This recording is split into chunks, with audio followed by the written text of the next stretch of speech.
لہذا بدترین معاملہ کیا ابو جہل نے ان 3 افراد کے ساتھ۔ حضرت سمیہ کے ساتھ جو کچھ کیا گیا ہے آپ اس کا تصور نہیں کر سکتے۔ بالآخر جو شہید کیا حضرت سمیہ کو ایذائیں دے دے کے، سسکا سسکا کے، ان کے جسم کے نازک حصوں کو جلا کے، داغ دے کر، کہتا کیا تھا؟ ایک دفعہ کہہ دو کہ میرا جو یہ بت ہے یہ بھی الہ ہے، مان لو میں چھوڑ دوں گا۔ تنگ آ گیا، کسی طریقے سے ایک دفعہ کہہ دو پھر میں چھوڑ دوں گا۔ لیکن یہ میاں بیوی حضرت یاسر اور حضرت سمیہ رضی اللہ تعالی عنہما، یہ ہے ثبات، یہ ہے صبر، یہ ہے استقلال۔ ایک مرتبہ بھی کہنے کے لیے تیار نہیں، جو چاہو کر لو، اب ہم تو اس سے پیچھے نہیں ہٹیں گے۔ تنگ آ کر اس نے حضرت سمیہ کی تو شرمگاہ میں برچھا مارا اور شہید کیا۔ حضرت یاسر کے بارے میں ایک روایت یہ ہے، ستا ستا کے، تنگ کر کر کے، آخر کار جو ختم کیا، انہیں شہید کیا کس طرح؟ 4 سانڈ اونٹ جوان، ان سے رسے باندھے، ایک رسے سے ایک بازو باندھا، دوسرے سے دوسرا بازو باندھا، تیسرے سے ایک ٹانگ باندھی، چوتھے سے دوسری ٹانگ باندھی، اور چاروں کو دوڑایا ہے کہ جسم کے پرختے ہوئے۔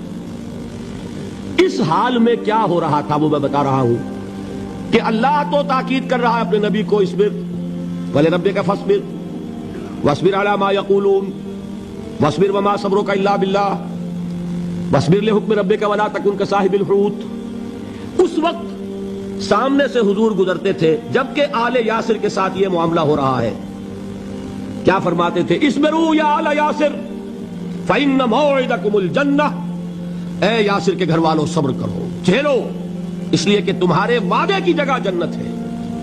اللہ تعالیٰ ادھر آنکھ بند ہوگی، ادھر جنت میں تمہارا داخلہ ہو جائے گا۔ یہ ہے تواصوا بالصبر والعصر ان الانسان لفی خسر۔ یہ تواصوا بالصبر پر کون عمل کر رہا ہے؟ محمد الرسول اللہ صلی اللہ علیہ وسلم۔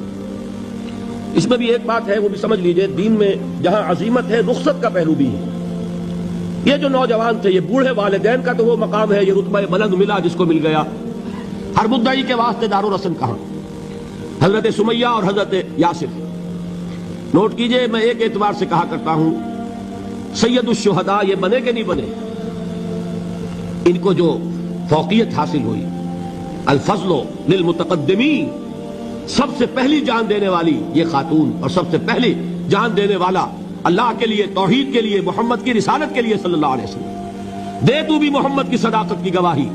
یہ صداقت کی گواہی دیتے ہوئے انہوں نے اپنی جانیں دے دی۔ لیکن جو نوجوان عمار ہے اس نے رخصت کی راہ اختیار کی، جھیلا نہیں گیا، برداشت نہیں ہو سکا، ایک مرتبہ کلمہ کفر زبان سے نکال دیا، ابو جہل نے چھوڑ دیا، لیکن اب پشیمانی طاری ہوئی ہے میں کیا کر بیٹھا۔ اس کے بعد انہوں نے اپنے آپ کو ایک ستون سے باندھ لیا کہ حضور ہی آ کر مجھے اگر یہاں سے کھولیں گے تو میں کھلوں گا، ورنہ میں یہیں اپنے آپ کو ہلاک کر دوں گا، مجھ سے کیا ہو گیا۔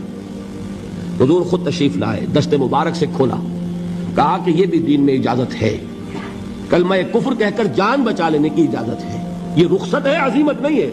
البتہ دین میں یہ ہے، آیت بھی ہے قرآن مجید کی، وَقَلْبُهُ مُطْمَئِنٌ بِالْإِيمَانِ، دل ایمان پر جمع ہوا ہو، کسی وقت محض جان بچانے کے لیے کلمہ کفر کہہ دینا، دل پر کوئی آنچ اس کی نہ آ رہی ہو تو اس کی اجازت ہے۔